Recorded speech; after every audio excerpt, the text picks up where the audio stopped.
Morning বন্ধুরা, কেমন আছো সবাই? আশা করছি ভালো আছো। আমিও ভালো আছি। আমি পূজা, আমার আরও একটি নতুন ভিডিও তোমাদের অনেক স্বাগত, অনেক ভালোবাসা। আর এই যে সকাল সকাল চলে এসেছি ঘাটে, কারণ বাসনগুলো মাজবো, জামা কাপড় কাচবো। আর আজকে শনিবার, মেয়েটার পড়া আছে, তো চলো ঝটঝট কাজগুলো আমি করে নিই। আর এখন ঘড়িতে বাজতে যাচ্ছে প্রায় 6টা।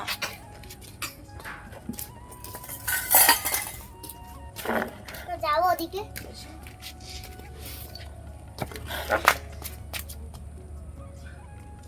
তুমি মেয়ে কি খাবা? না, নুন চিনি জলটা খেলে তো গ্লুকন ডি নেই। এখন হরলিক্স খাও, আর পড়তে থেকে এসে নুন চিনি জল খেতে খাবে।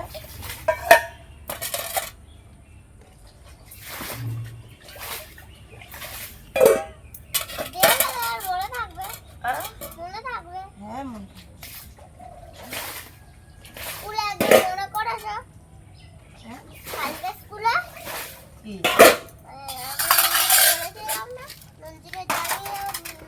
কালকে তো বোতল ছিল না, আর ওই ব্যাগটা তো একটা বোতল রাখার জায়গা, অন্য ব্যাগগুলো দুটো দিতো, এটাই তো একটা।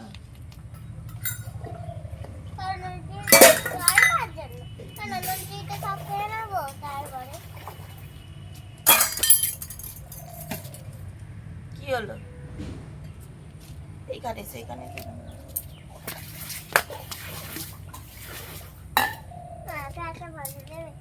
না না না, এই কটা মেজে দিলে আর সেখানে কি উপর করতে হবে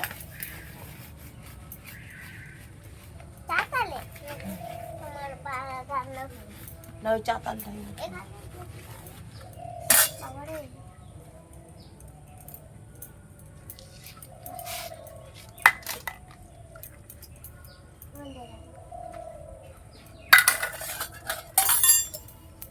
কি বিশাল গরম, সকাল বেলায় রোদ উঠেছে এত। আজ একটু দেরি করে উঠলাম, আমি ব্যাস করে নিতে তবে উঠলাম। ও ও আমার থেকে আগে উঠে যাচ্ছে।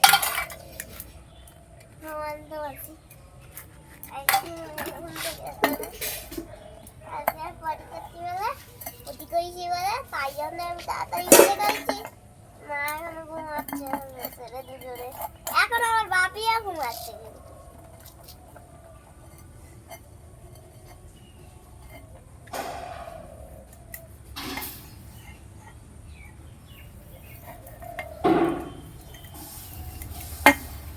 আমার ব্রাশটা দেখতে মাঝে দিতে পারতে বলো।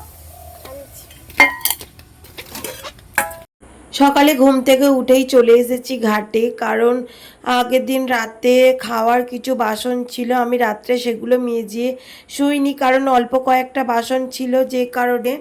তো সেই বাসন আর কিছু জামা কাপড় ছিল, সেগুলো নিয়ে চলে এসেছি ঘাটের ধারে। আর যে বেড়াতে গিয়েছিলাম, যে জামা কাপড়গুলো ছিল সেগুলো আগের দিনকেই কাচাকুচি হয়ে গিয়েছিল, সেগুলো তোমরা জানো। তো অল্প কিছু বাসি জামা কাপড় ছিল, সেগুলোই শুধুমাত্র কেচে নেব। আর সকাল থেকে উঠেছিল এতটা পরিমাণ রোদ যে তোমাদেরকে আর কি বলবো, প্রচুর গরম। মানে গরমের সময় হয়তো এমন গরম হয় না, এখন গরমটা এতটাই বাজে। আমার গলা শুনে তোমরা বুঝতেই পারছো, আমার গলার অবস্থা খুবই খারাপ হয়ে গেছে, প্রচণ্ড শরীর খারাপ। মানে কি বলবো, জ্বর, সর্দি, কাশি, মানে শুলেই তো সবসময় কাশি হচ্ছে, এই আর কি। ভীষণই শরীর খারাপ, শুধু আমার নয়, আমার মেয়ের, আমার হাজব্যান্ডের, সবার। আমরা যে কজন গিয়েছিলাম প্রত্যেকের শরীর খারাপ। তো ওষুধ খাওয়া হচ্ছে, দেখা যাক কি হয়।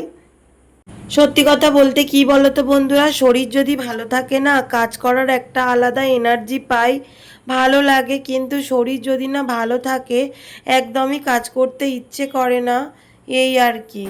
তো বন্ধুরা, এই যে চা বসিয়েছি আর ওদিকে মেয়েকে খাওয়াচ্ছি। এই যে এদিকে চাটা ফুটেও গেছে, এদিকে মেয়েকে খাওয়াচ্ছি। ও দেখো ফোন দেখতে। রুটি নিয়ে এসছো? রুটি দিয়ে চা খাবো, পাউরুটি। আর এই যে আমার মেয়ে শুয়ে আছে, আমার বড় এসে গেছে। চলো চাটা, আর এই দেখো মেয়ের হরলিক্সও খাওয়া হয়ে গেছে, আর একটুখানি আছে, খাবো না। আর 2 বোতল আছে, মার খাবে। তো চলো চাটা খেয়ে নিই। তো প্রতিদিনের মতোই আমি আর আমার হাজবেন্ড বসে পড়েছি চা খেতে।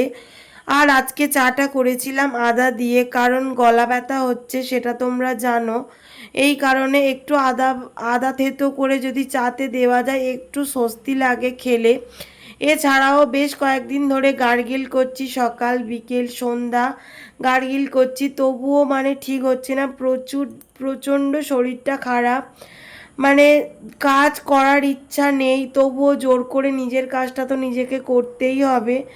আর আজকে আমার মেয়ে আমার থেকে অনেক আগে উঠে গেছে, ও নিজে নিজেই ব্রাশ করেছে, মুখ ধুয়েছে, মানে অনেকটাই ও হয়তো বা বড় হয়ে গেছে, মানে নিজের কাজটা এখন নিজে করতে শিখে গেছে। আগে ওকে স্নান করিয়ে দিতে হতো, এখন কিন্তু আমাকে সেই স্নানটুকুও করিয়ে দিতে হয় না। তো বন্ধুরা চা খেয়ে নিলাম, চা খেয়ে মেয়েকে টিউশনে পাঠিয়ে দিলাম। দেখতেই পেলে আমার হাজব্যান্ড নিয়ে এসেছিলো পাউরুটি, তো পাউরুটি দিয়ে চা খেলাম, খেয়ে মেয়েটাকেও টিউশনে পাঠিয়ে দিলাম, ও একটু খেলো আর একটু হরলিক্স খেলো। আর এবারে ঘরগুলো আছে পরিষ্কার করে নিই, কারণ এখনও পর্যন্ত আমি মুছিনি। আজকে একটু দেরিতে উঠলাম, 6টাতে উঠলাম তখন, এই কারণে। আর সকাল থেকে এতটা পরিমাণে রোদ না, তোমাদেরকে কি বলবো।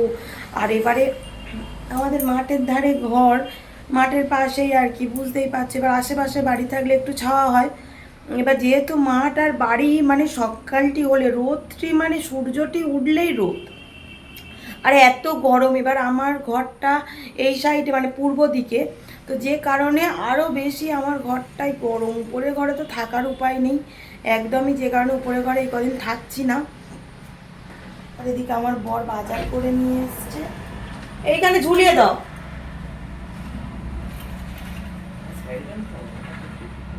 খাও। তো যেদিন থেকে পুরী থেকে বেরিয়ে যায় সেদিনকে প্রচুর গরম ছিল না, এবারে আইসক্রিম আসে খাওয়া হয়েছে, গরম ঠান্ডা গরম, গরমে সবারই শরীরটা খারাপ হয়ে গেছে। আমারও সর্দি, মেয়েটারও সর্দি, আমাদের ওর বাপিরও সর্দি, আমার দেওরের আসে জ্বর, মানে সবারই শরীরটা খারাপ হয়ে গেছে। মানে সারাদিনটা গরমে ঘোরাঘুরি করা হয়েছে, এই কারণে। তো ও এসে এখন ওষুধ খাচ্ছে, বলছে মাথাটা টিপ টিপ করছে, স্যারিডন খাচ্ছে। যাই হোক, তো চলো আমি ঘরগুলো পরিষ্কার করে নিই, মুছে নিই ঝটঝট করে, কারণ আবার মেয়েটা এসে যাবে। আর আজকে শনিবার, নিরামিষ, তো আজকে তেমন ভাবছি কী রান্না করি, মুগের ডাল করি আর আলু পোস্ত করব, আর করি পটল ভাজি দেখি, নইলে মেয়েটা আবার খেতে চায় না। আর যদি পারি একটু পাঁপড় ভেজে নিই, ও শুধু মুগের ডাল আলু ভাজা এগুলো দিয়ে খেতে চায় না, একটু না ভাজাভুজি হলে খাবে না। তো এই করি, তো চলো কাজগুলো করে নিই আগে। ঘরে ছিলাম না একটা সপ্তাহ, তো মাকড়সাগুলো যেন আমাদের ঘর নিজেদের বলে ভেবে এমনভাবে মাকড়সার জাল করেছে যে তোমাদেরকে কি বলবো বন্ধুরা। তারপর তো টিকটিকের উপদ্রব তো রয়েইছে, মানে টিকটিকের পটিতে সারা ঘর বিছানা, মানে যা ইচ্ছা তাই হয়ে আছে, তোমরা মানে ঘেন্না করবে এই আর কি। তো যাই হোক, ঘরে না থাকলে যা হয়। এবার আমার শাশুড়ি মা ছিল, আমার শাশুড়ি মা একা বা কতই পরিষ্কার করবে বলো, তবু মানে ঘরে আসার আগের দিন আমার শাশুড়ি মা ঘর বারান্দাগুলো একটু পরিষ্কার করে দিয়েছিল, মুছে দিয়েছিল। এবার ওনারও তো বয়স হয়েছে, একার পক্ষে এত বড় বাড়ি মোছা ওনার পক্ষেও অসম্ভব। তো আমিও বারণ করে যাই কোথাও গেলে, যে আমার ঘর আসে তোমার মুছতে হবে না, থাকবো না মুছে কি করব। তবুও যেদিনকে আমি কোথাও থেকে ঘরে আসি উনি আমার ঘর দোর মুছে একদম পরিষ্কার করে রাখে। এবারে তবু ওই যে সোফার কোনাগুলো চারিদিকে ঝুল, মানে তোমাদেরকে কি বলবো। এবারে কয়েকদিন ভোর আমি কাচাকুচি করছি, 2 দিন ভোর। এবার সমুদ্রের ধারে যেহেতু গেছি, তো শুধু জামা কাপড়ে বালি, কাচাকুচি করে ঝেড়ে ঝেড়ে মানে পাট করছি। তো জামা কাপড়ের মানে মধ্যে যতই ঝেড়ে নিচ্ছি না কেন, ততই মানে বালি রয়েই যাচ্ছে, জামা কাপড় গুছালেই ঘর কিচকিচ কিচকিচ করছে।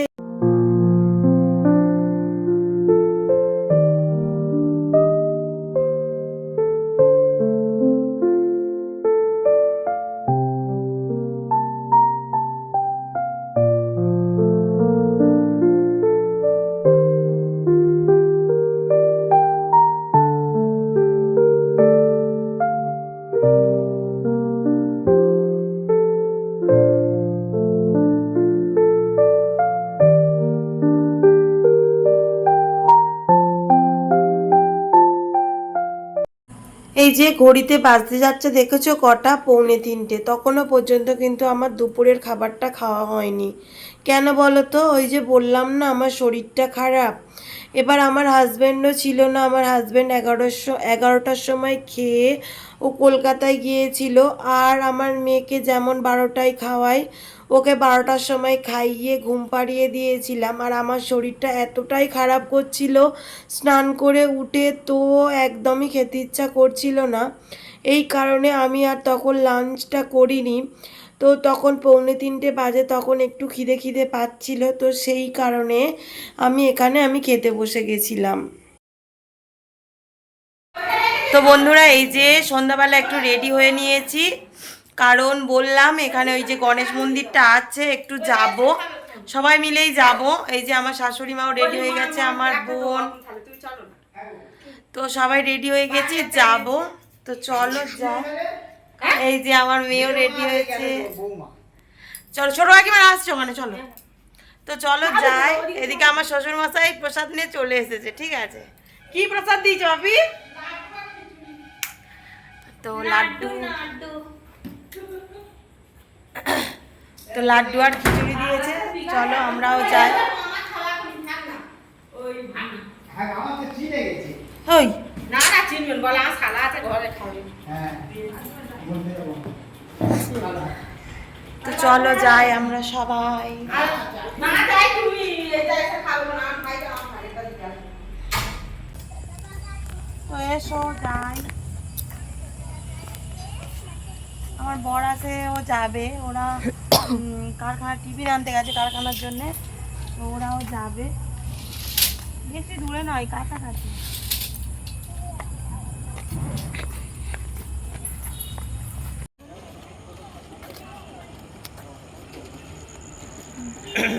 আগে খেতে পারবে।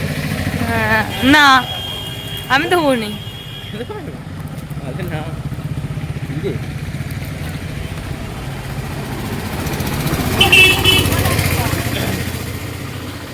হুলো আছে না, হুলো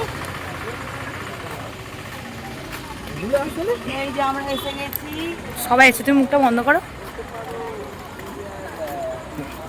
সব যেগুলো অ্যাসেট ম্যানেজমেন্ট আছে এই তো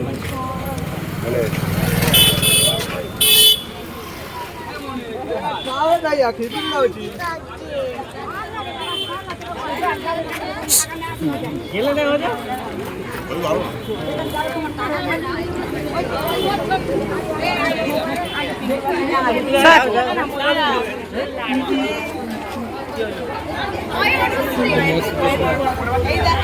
সঙ্গে দেখা এখানে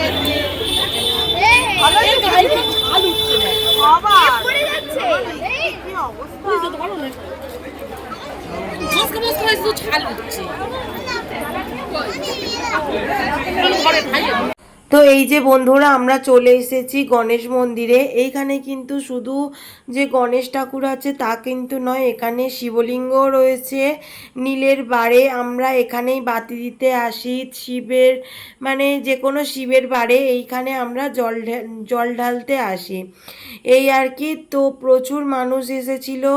তো আগের দিন থেকে মাইক বাজছিল, শুধু এবছরই নয়, আমার যেই থেকে বিয়ে হয়েছে মানে প্রায় 3-4 বছর হলো আমি আসছি এই মন্দিরটাতে। আর গণেশ ঠাকুরটা বেশ অনেকটাই বড়। এই যে তোমাদেরকে একটু দেখাই, যে দেখো ঠাকুরটা কত সুন্দর। ঠাকুরটা কিন্তু পুরোটাই মানে পাথরের আর কি, এই আর কি। তো মন্দিরটা অনেকটাই বড়। আজকে সারা দিন ধরে গণেশ মন্দিরে পুজো হয়েছে। আমাদের বাড়ি থেকে বেশি ডিস্টেন্স নয়, কাছাকাছি, এই কারণেই আর কি যাওয়া। বেশ ভালো লাগে একটু, মানে মানুষদের সঙ্গে দেখা হওয়া। এমনিতে তো কারোর বাড়ি যাওয়া হয় না, পাড়ার লোকেদের সঙ্গে কোনো অনুষ্ঠানে আসে সবেই দেখা হয়, একটু গল্প হয়। আর এই যে দিচ্ছিল খিচুড়ি প্রসাদ আর দিচ্ছিল হচ্ছে লাড্ডু। তো আমি যখন গিয়েছিলাম তখন লাড্ডুটা শেষ হয়ে গিয়েছিল, শুধুমাত্র খিচুড়ি প্রসাদটা ছিল, সেটাই খেয়েছিলাম। আর প্রসাদটা এতটা ভালো হয়েছিল না বন্ধুরা, তোমাদেরকে কি বলবো। তো যাই হোক, আর আমাদের মানে আশেপাশেই আরও একটা ঠাকুর উঠেছিল, তো আমার হাজব্যান্ড বাইকে করে নিয়ে গিয়েছিল। যেহেতু বাইক আছে বুঝতেই পারছো, তো আমার হাজব্যান্ড বলে কি যে চলো একটু ঘুরিয়ে আনি তোমাদের। আমি যে একা গিয়েছিলাম তা নয়, আমি আমার বোন দুজনে গিয়েছিলাম। আর আমার মেয়েটা যাওয়ার জন্য একটু বায়না করছিল, ওর শরীরটা খারাপ ছিল বলে আর বাইকের হাওয়া খাওয়ায়নি।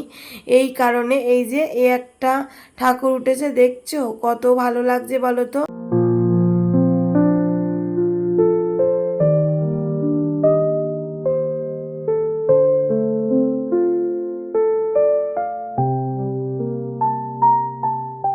আর ঠাকুর দেখতে বেরোবো, ফুচকা খাবো না এটা তো হতেই পারে না। আমার হাজব্যান্ড বলে কি চলো একটু ফুচকা খেয়ে আসি। আর যেহেতু আজকে শনিবার আমাদের নিরামিষ, বেশিরভাগ ফুচকা দোকানে দেখবে আমিষ হয়, তো একটু বাইকে করে গিয়েছিলাম নিরামিষ দোকানে ফুচকা খেতে। তো আমি যে একা গিয়েছিলাম তা নয়, আমার বোন গিয়েছিল এই কারণে। তো আমরা তিনজনে একটু খেয়ে নিচ্ছিলাম ফুচকা। আর এই যে ফুচকার দোকানের পাশেই উঠেছিল আরও একটা গণেশ ঠাকুর। এই যে দেখো, এইখানে একটা ছোট্ট মতো, যে খুব বড় মানে যে প্যান্ডেল হয়ে ঠাকুরটা উঠেছে তা কিন্তু নয়, ছোট্ট মতো প্যান্ডেল করে একটা ঠাকুর উঠেছিল। বেশ অনেকগুলোই আশেপাশে ঠাকুর ওঠে, তো আমার জানা ছিল না, আমার হাজব্যান্ড নিয়ে গিয়েছিল বলেই আজকে আর কি দেখলাম। এই যে দেখো, তো বন্ধুরা এই যে এখন ঘড়িতে বাজতে যাচ্ছে প্রায় 10:30, আর এদিকে আমার হাজব্যান্ড এসে গেছে। আর এই যে খাচ্ছে, এই দেখো বসে বিছানায় বসে খাচ্ছে। আমি ঠাকুরের যে প্রসাদ দিয়েছিল না, খিচুড়ি ভোগ, তারপর একটু ফুচকা খেলাম, আর ভালো লাগছিল না খেতে। তো মশারি আসে টাঙিয়ে, আর এই যে শুয়েছিলাম, ও খাবো না বলে আবার এই দেখো নিয়ে এসেছে। এই যে খাওয়া যায় এত বলো, তবুও নিয়ে এসেছে জোর করে, ভালো লাগে না। এই যে তুমি কিছু বলো। খেতে চাইছিল তাই জোর করে খাওয়াতে এসেছি। আমি যেন বাচ্চা মেয়ে সেই জন্য খাওয়াতে এসেছে, ফের জোর করে তুললো। তুমি খাবে আপনি? কেন? খাওয়ার পরে খাও। এসো। এবার মাম্মাম কেনে? আর এই তো, আর একদম সত্যি কথা বলতে ফুচকা আসে খেলে না পেট এত ভার হয়ে থাকে, একদমই ভালো লাগে না, এই কারণে। তো চলো দু এক গাল খাবো, বেশি খাবো না। আর আজকে যেহেতু শনিবার নিরামিষ, আর নিরামিষ আলুর চপ নিয়ে এসেছে, বলে কি নিরামিষ আলুর চপ দিয়ে মুড়ি খাবো, আর ছোলা আলু সেদ্ধ এই দিয়ে খাওয়া হচ্ছে। আর সত্যি কথা বলতে কি বলো তো বন্ধুরা, আমরা বেশি মুড়ি খেতে ভালোবাসি। আমি নয়, আমার হাজব্যান্ড তো মুড়ি খেতে বেশি ভালো, রুটি খেতে চায় না। তোমরা আমার ভিডিওতে বেশিরভাগ সময় দেখবে যে আমি রুটি কমই করি। ইচ্ছা হলে, খেতে ইচ্ছা করলে তবেই আমরা রুটি করি, রুটি খাই, না হলে আমরা বেশিরভাগটা সময় মুড়িটাই খাই। ভাতও কিন্তু কম খাই, একবারই সারাদিনে খাই। এবার গরমের সময় হলে জল ডালা ভাতটা একটু খাই, মানে পুষ্টি ভাত আমরা যেটাকে বলি, তো খাই। আর এই রকম মানে এমনি শীতে আসে হলে আমরা বেশিরভাগ দিনটা মুড়ি খাই, আর খুব কম দিনই আমরা রুটি খাই। অনেকেই আছো রাত্রে রুটি ছাড়া চলে না, তো আমরা রুটি মানে একদমই অ্যাভয়েড করে চলি, খেতে ভালো লাগে না, এই কারণে। তো চলো, তো বন্ধুরা আজকে ভিডিওটা এই পর্যন্ত। আচ্ছা দাঁড়াও, তুমি চুপ করো একটু, আমার মেয়ে আবার পাশ থেকে ফোন গালছে। তো যাই হোক বন্ধুরা, আজকে ভিডিওটা এই পর্যন্ত। যদি আমার ভিডিওটা ভালো লাগে অবশ্যই লাইক কমেন্ট শেয়ার করবে, এবং সাবস্ক্রাইব করে পাশে থাকা বেল আইকনটি অবশ্যই প্রেস করে দেবে, যাতে আমার ভিডিও সবার আগে তোমার কাছে পৌঁছে যায়। টাটা, গুড নাইট, আবার দেখা হবে নেক্সট ভিডিওতে। ওই যে ও শুয়ে আছে দেখছো, ওই যে ও শুয়ে আছে। তো চলো টাটা।